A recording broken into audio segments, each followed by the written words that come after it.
ating nadamdamin siguro ito. Sino po yung aktor na kasamahan na nasabi? Si Katsupoy! Kausik lang sa niya.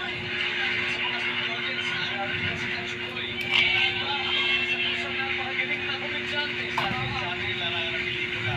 At dahil po dyan, siyempre, alam niyo, bilang throwback po usapan, meron din tayong throwback challenge para sa inyo. At siyempre, may participation natin. Dahil sa pelikula may kaya na usali, kumuha po tayo ng linya sa pelikula ngayon. Tapos sa isang eksena, in-eksena po kasi yun, yung anak niyo si Punding, played by Jana Siya, layuan niya si Ligaya, played by Rosana. Sa pilitan nga.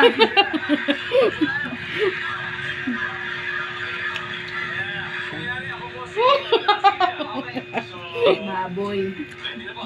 Alam ko, ready po kayo. Ako, hindi ba ready?